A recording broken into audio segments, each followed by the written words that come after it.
Hello, welcome back to my channel. Welcome back to another video. Just like I promised, I'm back again with another video. I thought I'll just make off as quickly as possible because I hardly get any time.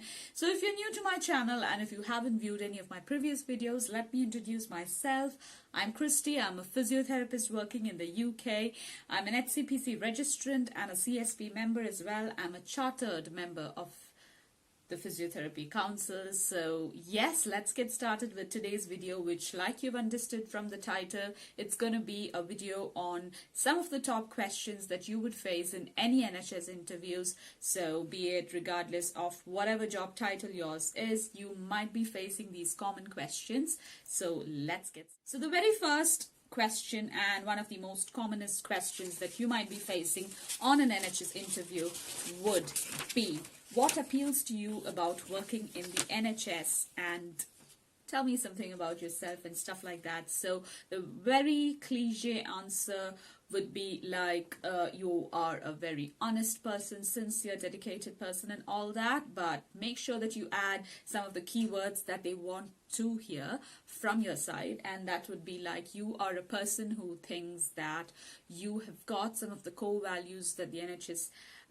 looks forward into or has principles about and stuff. So one would be commitment to care. You really understand the values of the NHS, you understand the core values of the NHS and why it is important, and you're really committed to care, and that is why you feel that you're really fit for this job. The second question is going to be, should I give you a kind of, what do you say, an example answer? I'll give you one like that. So one of the answers that I got to read online was, I strongly identify with the ethos of the NHS and believe the best way to use my skills is to contribute to the continued delivery of accessible healthcare. The opportunities for ongoing training and development will allow me to move forward, while I remember to be an integral part of a committed team of professionals. And about quality patient care, despite the many challenges it faces, believe that they give the patient the best environment, which is truly making a huge difference to the life of others as well as the patients. So that's the very first question. This is the way you can answer, or you can say a more specific way to answer that question. So the question was, what appeals to you about working in the NHS? Now the second question is, tell me more about the core values of the NHS. So you must know the answers to this question. The answer to this question, which is the core values of the NHS. So first is commitment to quality of care. Second, working together for patients, compassion, respect and dignity, everyone counts, improving lives. So these are the six main core values, six core values of the NHS, any NHS trust. So you should know, first one, commitment to quality of care, which is actually focusing on the building of trust and a pledge to continued safety, accountability, integrity and improvement. Second, working together for patients, which emphasizes on internal and external collab for the good of patients over and above any organizational needs. So it is like a patient-centered approach or a person-centered approach. Whatever comes, whatever happens, the world may go upside down, but patient first. So that is the kind of value that the NHS stands for. Then next is compassion. This centers on a proactive approach to patient care, treating all with kindness and taking every step to relieve suffering. The next one is respect and dignity, which refers to a culture of openness, honesty and respect for all who come into contact with the NHS. So you must treat everyone with respect and dignity. So next one is everyone counts. So this revolves around the fair allocation of resources and caring for those most in need, regardless of circumstances. And the next one and the last core value is improving lives. So this underpins the very purpose of the NHS, that is its commitment to excellence and the improvement of patient health and well-being. So these are the primary core values that the NHS have. I'll read again: commitment to quality of care, working together for patients, compassion, respect and dignity, everyone counts, and improving lives. Now, the next question, the third very important question is, what are the current challenges facing the NHS? We all know the answer to this one. Trust me, guys. The biggest challenge of the NHS, which the NHS has faced, which the NHS has never faced, I guess, throughout the history of the NHS, would be shortage of staff. They're really in short of staff. Any member of team you take, from the MDT there in short. So as far as any NHS job interview is concerned, you should make sure that you have the keywords or the key answers that they would be actually wanting from your side. So be a little diplomatic, to be honest. So I would say challenges of the role you're applying for, the future of public health, and how external factors impact on the organization's ability to deliver. And also one of the most hardest thing is funding, staff shortage, rates of pay, working conditions, allocation of resources. These are all some of the challenges for the NHS. You must be up to speed on the particulars of each at the time of an interview. So there are also financial, political challenges and so many social factors which affect the NHS, such as an aging population, impact of poor lifestyle choices, including the risk of diseases like diabetes and obesity. Proving that you have a sound knowledge of how external factors continue to present new challenges will show that you appreciate the service as a whole and are not solely focused on your role within it. Now, the next question: what qualities make a good NHS employee? So, what do you think you should have? Like, what are the qualities would you want in yourself to become one of the best employees in the NHS? Let's see. So, when it comes to recruitment or recruiting a staff member into the UK, they would always go in for a value-based approach to recruitment. Like, why is it that they'll have to spend money on your visa and bring you all over here? So they would think about it. So it's a value-based approach when it comes to recruiting a member of staff. They will have to think in mind a lot of things beforehand before getting you through and getting you through in with a visa. So yes. Excuse me. So they actually look for staff that supports its ideals and work to its morals and also shares professional standards. So of course they look for specific skills and experience and all that. But if you are at an interview stage, it has likely been determined that you have all of these.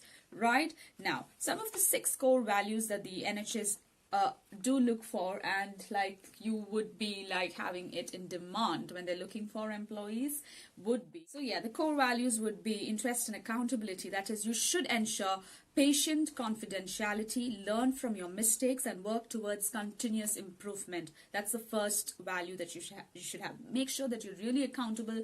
You are actually responsible for your actions. So you should also learn from your past mistakes. They would give you chances, but just keep learning, keep improving your skills. Like, you have a CPD profile that you have to maintain, so it's continuing professional development. Whatever job you are in healthcare, you will have it. Next core value that you will have to have as an employee with the NHS would be flexibility and time management to meet ever-changing demands and respond effectively in a challenging environment. Make sure that you're flexible and you can manage your time exceptionally well. Next core value that you'll have to have being an NHS employee would be kindness, compassion, and patience. So to provide the highest, excuse me, the highest standards of patient care and to take an empathic approach to the treatment of family, friends, and carers, you should keep that in mind. The fourth one is teamwork and communication, to work as a part of a healthcare network that includes multiple departments and external organizations. And the next and the last and the most important one is passion and commitment for your job. So to uphold the standards of the NHS and go the extra mile to improve the lives of others, you should have this core value.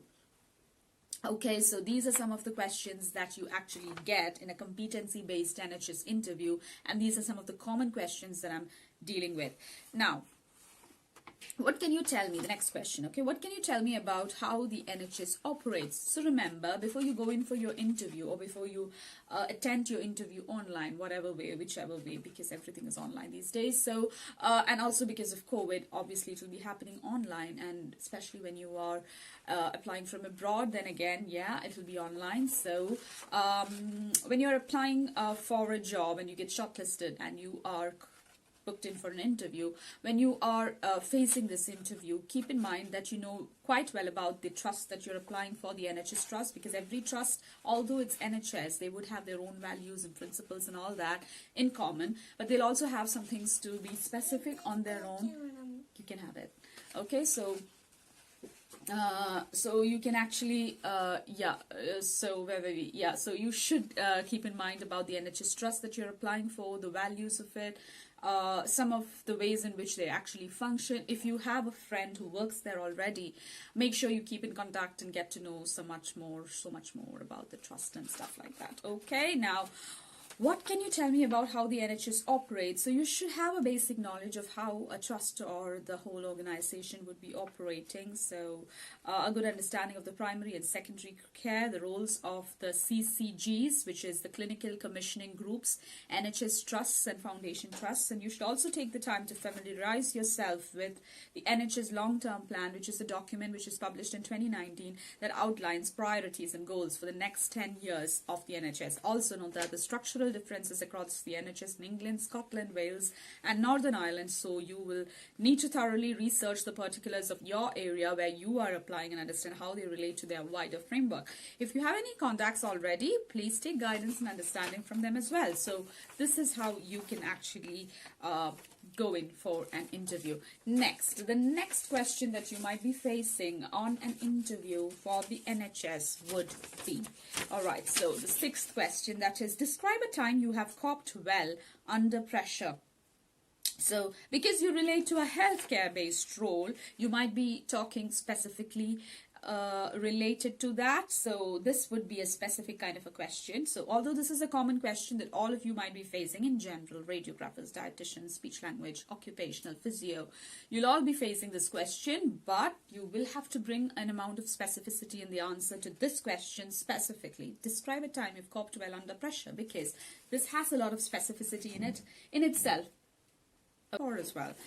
So yeah, that was the kind of questions. Now I have only given in the answers for about 6 questions, I know, but what I'm going to do is I'm going to also quickly go through some of the questions as such and see how you will be answering to it, and let me know in the comment section below. So describe a time, the 7th question is going to be, describe a time when you have resolved a work-based conflict. How would you resolve a conflict if it happens, if it takes place in your workplace? For example, I work for the elderly community and especially mostly dementia and all that. So when it comes to dementia, they hardly know what they're doing and they tend to forget, obviously, which is quite natural and which happens and which should happen. So they might be talking about 2 different things and 2 people end up in conflict because they don't know what they're doing and they don't know how the consequences would be from the other person responding. It could be an attack, verbal or physical. So there could be work-based conflicts like that, like patient-centered ones, but there could also be other work-based conflicts which usually occurs with the peers. So it could be either. So how would you answer that question? Just think. Okay, now the next one is, describe a situation where you gave quality care. So quality care is quite important in the UK as well as I think around the globe, because the service that you provide for your service users would be really, really important when it comes to healthcare. Yes.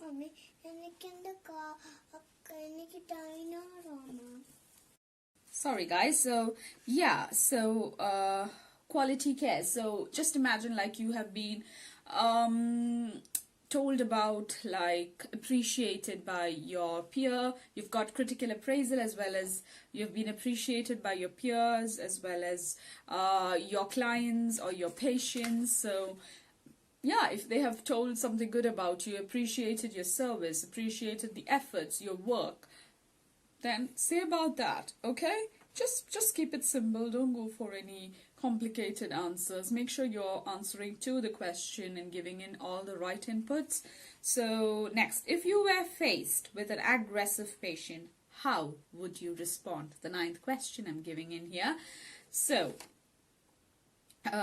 what would happen if you faced an aggressive patient? Say for example, a patient has attacked or kind of been violent towards you or towards another patient or another colleague. What would you do and how would you respond? And keeping in mind the age of the patient, the attitude of the patient, the condition of the patient, and so much more. And how would you be able to tackle that situation? How would you do it?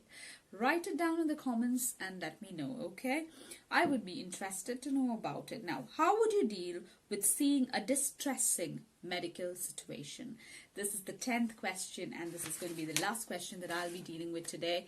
So just imagine how vast and variant can your answers be? Just let me know in the comment section. I would be interested to know. I'll repeat that question again. How would you deal with seeing a distressing medical situation? How would you deal? For example, you are going through a really hard day already. On the top of that, like an icing on a cake, you are getting a very challenging case or a challenging condition, and you are the physio there, or you are the OT there, or you are the speech and language. Okay, we'll not go that deep, but yeah, so if you were the one who would be dealing in that current situation, what would you be doing? Let me know, write to me, let me know, and I will be coming up with another video. Thank you all guys so much for watching. Stay happy, God bless, stay safe, and bye-bye.